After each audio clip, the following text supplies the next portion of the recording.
به نام خدا.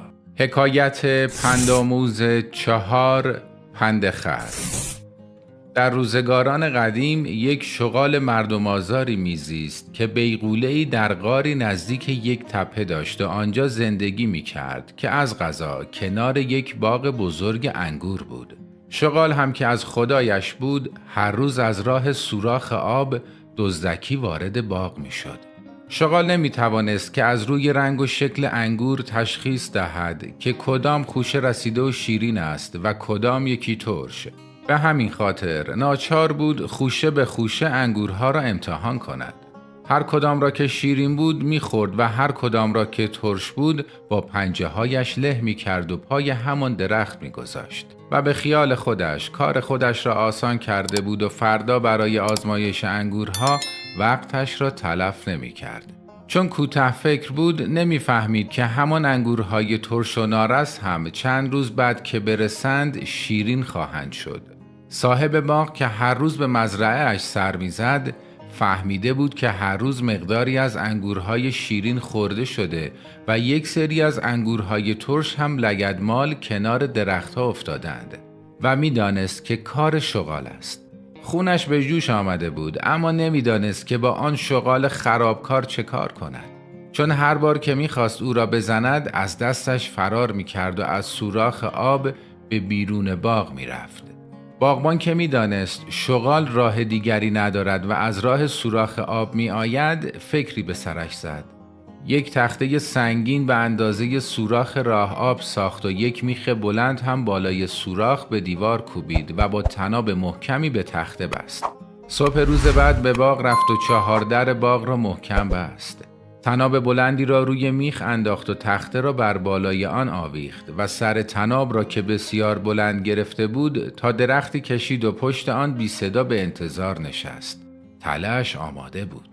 چندی بعد شغال که به خیال خودش آمده بود که دلی از عزا در بیاورد آهسته آهسته از سوراخ راه آب توی باغ رسید و سر چرخاند و به دنبال باغبان گشت، اما کسی را ندید. پس خوشحال از این که می توانست با خیال راحت به کارش برسد قدم برداشت که به سراغ انگور برود که ناگهان باغبان طناب را رها کرد. تخته پایین افتاد و سوراخ راه آب بسته شد. آن وقت چوبی برداشت و دنبال شغال دوید. شغال هم که کاری از دستش بر نمی آمد این طرف و آن طرف می رفت و آخر سر هم نتوانست از دست باغبان فرار کند و باغبان او را گرفت و آنقدر او را زد تا شغال از حال رفت. شغال که زیرکتر از باغبان بود در همین حین حیله‌ای به کار بست و فکر کرد که خودش را به مردن بزند و همین کار را هم کرد. باغبان چند بار شغال را از این طرف به آن طرف انداخت و همین که خیالش راحت شد که مرده او را با بیل برداشت و از باغ بیرون انداخت. شغال که هنوز از کتکی که خورده بود درمانده و کوفته شده بود اندکی ایستاد و زمانی که دید از باغبان خبری نیست از جایش بلند شد و لنگان لنگان از باغ دور شد. سپس تصمیم گرفت به سراغ رفیقی که در جنگلی دورتر زندگی می کرد برود تا کمی استراحت کند و به کمک گرگ تیز چنگال که دوست و یاورش بود از صاحب باغ بیرحم انتقام بگیرد. گرگ همین که شغال را به آن حال و روز بد دید پرسید چطور شده که راحت پیش ما افتاده؟ حال و وضعت هم که ناجور است، بلا به دور باشد. شغال با آه و ناله سرگذشت خود را شرح داد و سپس گفت حالا قصد دارم انتقامم را از صاحب باغ بگیرم. تو هم که دوست من هستی از تو انتظار دارم که در عالم رفاقت به من کمک کنی. گرگ تیز چنگال هم که برای جان آن شغال هیچ ارزشی قائل نبود و نمیخواست زندگی خود را به خطر بیاندازد به این فکر کرد که شاید در روز مبادا به یاری آن حیله‌گر نیاز داشته باشد. به همین خاطر بنای زبانبازی گذاشت و برای وضعیت شغال اظهار ناراحتی کرد و گفت ای رفیق قدیمی، در برابر دوستی ما جان من ارزشی ندارد و من هر طور که شده انتقام تو را از آن مردک میگیرم. حتی اگر باغبان فولادین و قدرتمند باشد او را از هم میدرم. در این موقع گرگ با خود فکر کرد که به این ترتیب دارم زیاده روی می کنم و بهتر است قدری هم شغال را سرزنش کنم تا توقع زیادی از من نداشته باشد. این بود که با ملایمت و مهربانی گفت: حالا که خودمانیم این را از من بشنو که تو هم کمی زیاده روی کرده ای رفیق. البته ناراحت نشوی ها، اما اگر این باغبان را سر لج نمی انداختی بهتر بود. خوردن چند شاخه انگور که این همه ماجرا و دعوا ندارد. اما آنطور که خودت میگویی تو یک شاخه را خورده ای و چند تا را حمله کردی. من با اینکه گرگم و زورم میرسد وقتی در یک گله گوسفند میافتم فقط یکی را میبرم و دیگر مثل تو دوتای دیگر را بیجان نمی کنم. با وجود این باید فکری به حال این باغبان کرد. اصلا این آدمها دیگر زیادی پر رو شدند. همین باغبانی که میگویی یک طویله پر از گاو و گوسفند دارد ولی چشم ندارد که ببیند یک کاسه خامه اش را گرگ بخورد. پس ما اینجا چه کاره ایم؟ چه گلی باید به سرمان بگیریم؟ نمی شود که چوب درخت خورد یا از سنگ و گلهای جنگل تغذیه کرد. آدمها همین را یاد گرفتند که دور تا دور باغشان دیوار بکشند و گوسفندها را در طویله حبس کنند تا مبادا دست کسی به آنها برسد. آن وقت برای یک خوشه انگور هم چوب بردارند و شغال را رت و پار کنند. حالا که دیگر شغال کاملا خام حرفهای گرگ شده بود، گرگ هم برای اینکه عذری آورده باشد و مجبور نشود کاری برای شغال انجام دهد، صحبت را عوض کرد و با غمی ساختگی در صدایش گفت: ای رفیق عزیز، میبینی که من در فداکاری از خودگذشتگی برای تو آماده‌ام. اما یک مسئله ای را باید با تو در میان بگذارم و آن این است که غذای 3 روز خود را خورده‌ام و روزه گرفتم. اما امروز که تو مهمان عزیز از راه رسیدی باید غذایی پیدا کنم و رسم مهمانداری را به جای بیاورم و مداچار خودم هم روزه‌ام را باطل کنم. تو میتوانی همینجا بمانی و استراحت بکنی، من نیز به صحرا بروم بلکه شکاری گیر بیاورم و غذایی بخوریم که بتوانیم برای نقشه انتقام آماده شویم. با شکم خالی که نمی شود به جنگ آن نابکار رفت. در صورتی که تا اینجا از این حکایت خوشتون اومده حتما لایک کنین تا همراه هم ادامه داستان رو بشنویم. شغال گفت: البته فرمایش شما درست است و با شکم خالی نمی شود به جنگ رفت، ولی من فکر دیگری دارم. همین باغبان یک خر چاق و چله دارد که می توانم بروم و او را گول بزنم. همین که به جنگل کشاندمش تو می توانی بیایی و او را شکار کنی. با این کار هم سیر می شویم و هم کمی از کارهای باغبان را تلافی کرده ایم. گرگ گفت: چه بهتر، از این بهتر نمی شود. هم خر را می خوریم و هم حساب صاحب خر را می رسیم. اما باید حواست رو خوب جمع کنی، چون این خر آنقدرها هم که مردم می گویند خر نیست. ببین چگونه با این خر بودنش خیلی بهتر از ما زندگی می کند و روزگار می گذراند. روزها بار میبرد و شبها را در طویله اربابش راحت میخوابد. علاوه بر این باغبان او را تیمار هم میکند و از او نگهداری مینماید. مثل ما در به در و بیچاره نیست. شغال گفت: پس میخواهی بگویی که چون ما کار نمی کنیم و مفت میخوریم بدبختتر از این خر هستیم؟ حالا میبینی، فقط صبر کن و تماشا کن.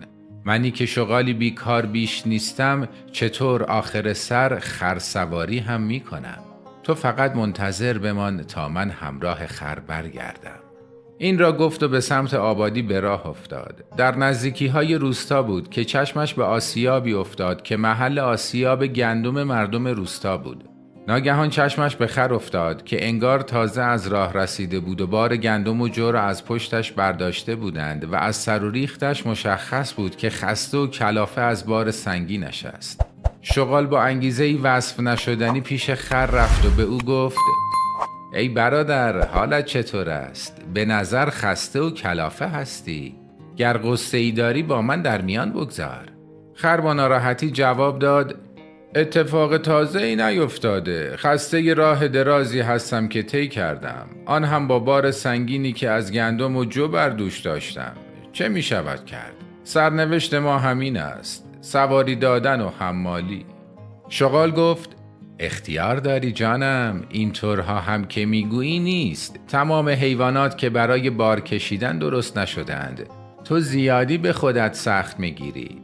این همه حیوان و جانور را نمیبینی که از صبح تا غروب توی صحرا میپلکند؟ هم خوب میخورند و هم خوش میگذرانند.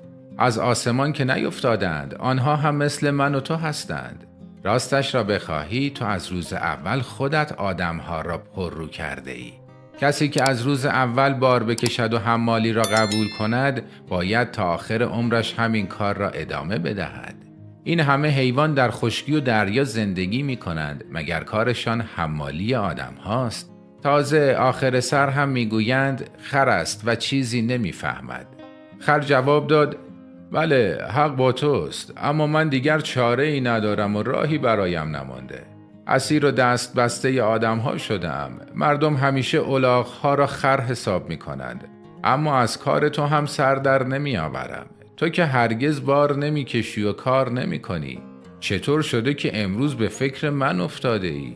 درست است که من هرگز از تو بدی ندیدم، اما بعضی از حیوانات هم خیلی بدجنس هستند و من با اینکه از آدمها خیری ندیدم به حیوانات هم اعتماد چندانی ندارم و متعجبم از اینکه چطور شده امروز تو از راه رسیده ای و به درد و دل با من نشسته ای. شغال گفت: ای حیوان بیچاره، حقا که دلم به حالت می سوزد. از بس از تو کار کشیدند عقلت را از دست داده ای. آخر عزیز من، دلسوزی برای تو چه سودی برای من دارد؟ من که حیوان درنده ای نیستم. حالا باز اگر مرغ یا خروسی بودی می توانستی این وصله ها را به من بچسبانی.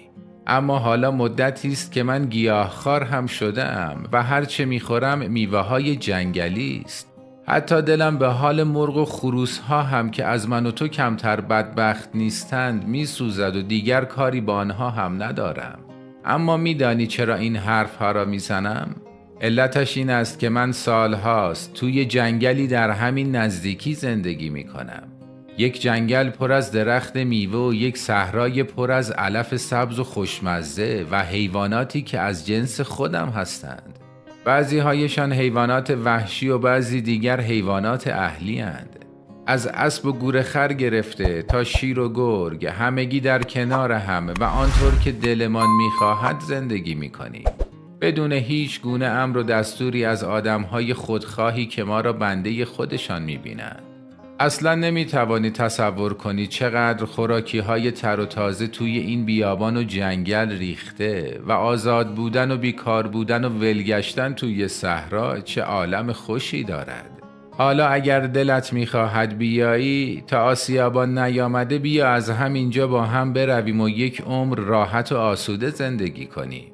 خر که با شنیدن این حرفا قند در دلش آب شده بود، دلش برای سبزه ها و علف های تر و تازه غش رفت و همین فکر کافی بود که دیگر سؤالی نپرسد. باغبان آسیابان را فراموش کرد و با شغال به سمت جنگل به راه افتاد. چند قدم که رفتند، شغال با ناله گفت: میبینی پایم چطور میلنگد؟ دیروز که هوس کرده بودم گردو بخورم، از یک درخت گردو بالا رفتم، ولی از بخت بدم افتادم پایین و پایم حسابی درد گرفت. ای کاش تا آنجا بودی یا آن وقت روی پشت تو می ایستادم و 10 تا گردو از درخت می چیدم. حالا می شود من را نیم ساعت روی پشتت سوار کنی؟ اینطور که من لنگ لنگان می آیم حسابی معطل می شویم. خر گفت: ایرادی ندارد، بفرما سوار شو. من که هر روز 100 کیلو بار می بردم. تو که خیلی سبکتری. اینطوری من هم خدمت کوچکی می کنم. شغال همین که این حرفها را شنید پرید و بر پشت خر سوار شد و رفتند تا به نزدیکی جنگل و سبززار رسیدند. منظره جنگل و درختها و سبزه ها بسیار زیبا بود، اما خر به درختهای روبرو چشم دوخته بود که ناگهان نگاهش روی گرگ تیزپنجه که کنار درخت ایستاده بود خشکید. دلش فرو ریخت و از ترس دست و پایش را گم کرد. تازه فهمیده بود هدف شغال از آن همه زبانبازی چه بود و جان خود را در خطر دید. کمی فکر کرد و حیله‌ای به خاطرش رسید. پس همانجا ایستاد. شغال از اینکه داشت به مرادش می رسید در دل خوشحال بود و پرسید: پس چرا از حرکت ایستادی؟ اگر خسته شدی من پیاده می شوم که با هم برویم. خر گفت: نه، خواهش می کنم، راحت باش و همون بالا بنشین. ولی یک موضوعی هست که الان یادم آمد و باید برای آن فکری بکنم. شغال کمی نگران شد و گفت: چه موضوعی؟ بگو ببینم.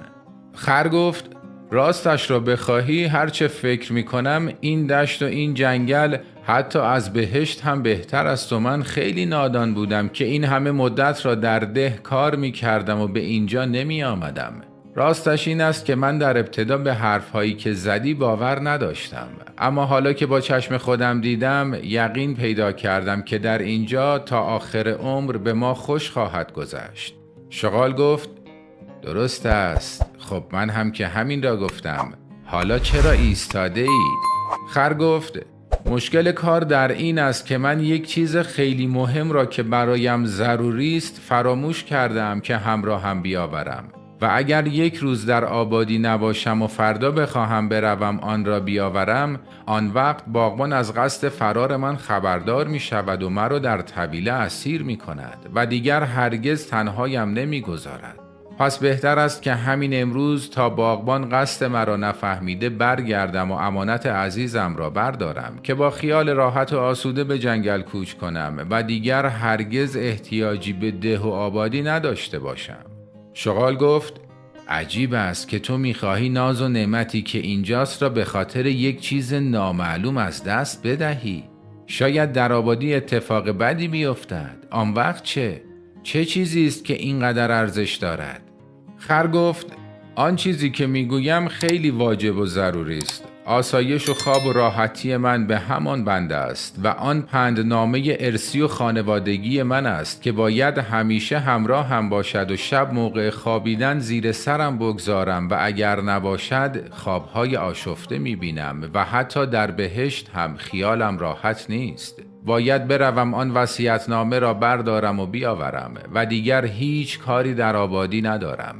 شغال در دل گفت همانطور که از اسمش که خر باشد پیداست، چنین عقیده احمقانه هم از او بعید نیست و کاری نمی شود کرد. اما فکر کرد که اگر تنها برود ممکن است بر نگردد. پس منم همراهش می روم تا به برگشتن وادارش کنم. این بود که به خر گفت بسیار خوب، حق با توست و عمل کردن به نصیحت کاری عاقلانه است. قول بده که از آن پندها و نصیحتها به من هم یاد بدهی که خوشحال می شوم. خر گفت پندنامه دارای چند نصیحت است. اول اینکه همیشه این پندنامه را همراه خود داشته باش تا از عمر خود خیر ببینی. اما چون من حافظه ضعیفی دارم 3 نصیحت دیگر را فراموش کردم، اما وقتی آن را آوردم برایت میخوانمش. شغال گفت قبول است، پس برویم و زود برگردیم. خر مانند پرنده‌ای که از قفس آزاد شده باشد با شتاب به سوی آبادی رفت و همین که نزدیک ده رسید گفت حالا بقیه آن سفارش‌ها هم یادم آمد. شغال با اشتیاق گفت خواهش میکنم آنها را به من هم یاد بده. خر گفت پند دوم آن است که در زندگی هر بدی یک بدتری هم دارد و چون چیز بدی نصیبت شد یا عمل بدی انجام دادی حواست را جمع کن که به بدتر از آن دچار نشوی. شغال گفت نصیحت خوبی است. خب پند سومت چیست؟ خر گفت پند سوم آن است که اگر دوستی دانا پیدا نکردی حتی دشمن دانا از آن دوست نادان بهتر است، چون دشمن دانا ممکن است عیب تو را بگوید و باعث شود که خودت را اصلاح کنی، اما دوست نادان بد و خوب کار خودش را هم نمی‌داند، چه برسد به این که تو را راهنمایی کند. شغال گفت خب این حرفها را که همه می‌دانند، آوردن پندنامه که لازم نبود. خر گفت موضوع مهم این است که نسخه خطی آن گرانبهاست و یادگار خانوادگی است. حالا می‌فهمی که فایده هم دارد. شغال گفت بسیار خوب، حالا پند چهارم چیست؟ در همین موقع به دروازه ده رسیده بودند که خر گفت خوب گوشهایت را باز کن ببین چه میگویم، زیرا پند چهارم خیلی مهم است. پند چهارم این است که از همسایگی گرگ و دوستی شغال بپرهیز که کسی تا به حال از گرگ رحم و مروت و از شغال صداقت و یکرنگی ندیده است. برای همین بود که من وقتی گرگ را در جنگل دیدم از نیرنگ و بدجنسی تو باخبر شدم و فهمیدم که خانه و زندگی و کار خودم را که از وعده خوشگذرانی تو بهتر است از دست دادم. شغال همین که این حرف را شنید فهمید که حیله‌اش لو رفته و آوردن پندنامه بهانه‌ای بیش نبوده که خر به آبادی برگردد و حالا خودش با آن همه ادعای زیرکی فریب خر را خورده است. این بود که زود از روی خر به زمین پرید و پا به فرار گذاشت. اما دیگر دیر شده بود و سگ‌های ده او را دنبال کردند و او را به سزای مرغ‌ها، خروس‌ها و انگورهایی که دزدیده بود رساندند. خب از اینکه تا پایان این حکایت با ما همراه بودید سپاسگزاریم. برای شنیدن داستان‌های بیشتر لطفاً کانال حکایت‌های پندآموز رو سابسکرایب کنین و نتیجه‌ای که از این داستان به دست آوردین با ما به اشتراک بگذارین.